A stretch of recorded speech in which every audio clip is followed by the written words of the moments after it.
Bienvenidos, esta es la noción del yo en un mundo mediático virtual a través de un Drive My Life. Para comenzar con la noción de lo que tengo en mi mundo mediático virtual, debo comenzar con la primera tecnología con la que tuve contacto en este mundo. Retomémonos por allá al 2001, época en la que mi único objetivo era disfrazarme para hacer obras de teatro a mis papás junto con mi hermano y salir a jugar con mi hermano. Pero la tarde de un 11 de septiembre de 2021, todo empezó a cambiar, puesto que ese aparato que mi mamá nos prohibía, estar pendientes, estar mirando, estar viendo, estaba prendido sin que nosotros lo supiéramos. Llegamos del colegio, mi hermano seguía en la guardería, yo estaba llegando del colegio y resulta que el televisor seguía prendido. Mi hermano y yo nos sorprendimos, hicimos lo que haría cualquier niño en nuestra misma situación, nos sentamos a ver qué estaba pasando. En el informe salían varios reporteros con cara triste, conmocionados, asombrados por lo que estaba pasando, pero mi hermano y yo no entendíamos por qué la gente se sorprendía si aquí desde nuestra ventana hacia el fondo en el apartamento no se veía que se estuviera quemando nada. Miramos por los edificios del lado, miramos por los edificios del frente y no se veía que se estuviera quemando nada. Pero después de que el mundo se conmocionara con toda esta noticia, nosotros comenzamos a sentir ese fenómeno que nunca habíamos experimentado, asustados por lo que veíamos afuera, lo que estaba pasando. Empezamos a buscar a darle soluciones. Desde mi perspectiva empecé a buscar cómo era posible que la gente estuviera conmocionada por lo que pasaba en un televisor si afuera en verdad no estaba pasando nada, nuestra realidad no estaba cambiando, tampoco estábamos viendo algo nuevo. Pero lo que sucedía en ese televisor después de lo que contaba la televisora, que era el choque de dos aviones contra estos dos edificios Torres Gemelas en ese entonces, cambió completamente la forma en que nosotros veíamos. Me quiso crear una distanciación simbólica de lo que estaba sucediendo en mi casa con lo que pasaba allá. Seguíamos viendo a través de ese televisor cómo empezaba a cambiar todo y cómo las cuatro paredes en las que yo estaba se derrumbaban para hacer un mundo más grande. Después de esto, las restricciones comenzaron a variar. Mi mamá ya nos seguía prohibiendo lo del televisor, pero nosotros nos escabullíamos para lograr ver televisión con mi abuelo. Mi abuelo nos ponía el Chavo y con este conocíamos una nueva realidad de caricaturas o humor mexicano que podíamos ver acompañados de él.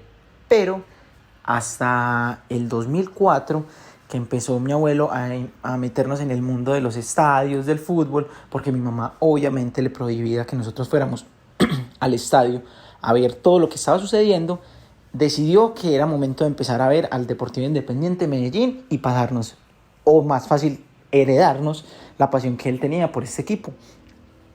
Fue tanto así que en 2004, en junio, el día del cumpleaños de mi abuelo, nuestra casa se conmocionó. Estábamos rodeados más o menos de unas 30 personas conectadas con un televisor que solo emitía imágenes de un partido, Medellín Nacional, la gran final que íbamos a tener del equipo paisa. Y pues para mi hermano y para mí fue como una noción de empezar a sentir el estadio desde nuestra casa. Mi abuelo ya nos contaba, nos decía cómo era el estadio, cómo era todo. Y cuando llegamos a sentir ese ambiente de 30 personas rodeadas mirando ese televisor, logramos comprender un mundo que era fantástico para nosotros, que era el estadio Atanasio Girardot, al cual nosotros no podíamos ir, pero que llenaba todo nuestro espectro para ver qué más se podía ver aparte del fútbol por televisión, viéndolo desde un fútbol, desde un espacio más certero, más cercano. Después de esto llegaron a mi vida los VHS, lo cual fue un conflicto con mi forma de entender al mundo, porque yo a mis 6 años, 7 años, no era capaz de comprender por qué me veía chiquito en los VHS que tenía mi mamá archivados y no recordaba haber estado allí. Entonces empezamos a ver la boda de mi tía.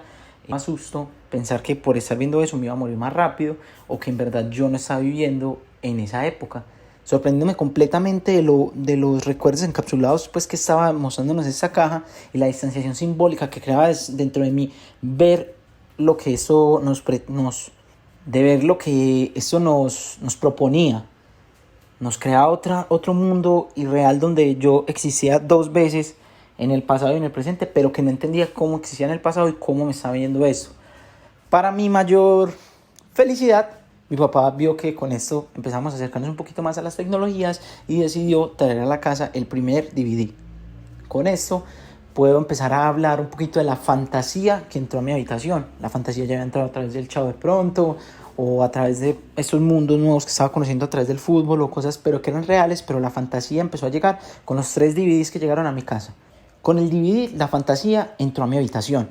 Llegaron Monster Inc., Toy Story 2 y Shrek. Las 3 películas que repetiría para lograr una distanciación simbólica y una descosificación de la experiencia que tenía yo al ver la fantasía, logrando llegar a meterme en el mundo, a repetir insaciablemente a mi mamá los diálogos de Shrek, los diálogos de Toy Story y los diálogos de Monster Inc. Porque algo sí queda claro es que me aprendí de pie a pa cada uno de esos diálogos para enloquecer a mi mamá, a ver si lográbamos pasar un poco más a las nuevas tecnologías que nos podían proponer. Así llegó a nuestra vida el primer computador.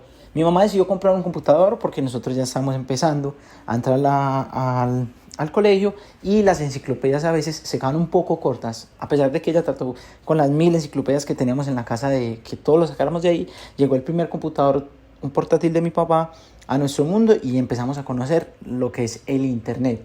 Un expansor del mundo completamente diferente al que ya conocíamos y una experiencia enriquecedora en grandes niveles, desde simplemente estar sentados en nuestra casa jugando en mi primera Encarta, porque fue algo que también cacharreamos de pie a pa, logrando tumbar todo lo que nos proponía mi primera Encarta, hasta que logramos entrar al MSN o Messenger antiguo, donde empezamos a ver cómo podíamos tener conversaciones con personas que no estaban en la misma habitación, que no estaban por teléfono, pero que nos respondían con más inmediatez y logramos estar con ellos sin tener que estar. Aparte de eso, llegaron a nuestra vida plataformas como How, que fue uno de los primeros experimentos que tuvimos que enfrentar mi hermano y yo, o yo también, a la socialización con personas desconocidas completamente, no conocíamos de nada, a las cuales teníamos que tratar de comprender un código nuevo que nos enseñaba esta red social para poder comunicarnos y como interactuar entre nosotros. Posterior a eso también, por esta misma época, llegaría la PlayStation 1, que nos daría una movilidad multiplicadora y nos daría una conexión emoción-ficción con los personajes que allí se nos presentaban. Con 3 juegos también básicos, Pro Evolution Soccer, Crash y Spyro. Logramos, mi hermano y yo, conectarnos completamente a esos personajes y a vivirlos como si nosotros fuéramos los personajes que estaban allí representados. Después de eso logramos pasar al Xbox Arcade, el primer Xbox que saldría, con el que empecé yo a sentir una realidad completamente nueva. Ya el internet estaba en mi vida, pero nunca había estado combinado de las dos formas. La conexión a internet y los juegos. Aquí viviría por primera vez la experiencia de tener una intimidad no recíproca a distancia con personas que empezaría a conocer a través del juego Halo por sus torneos que empezaron a hacer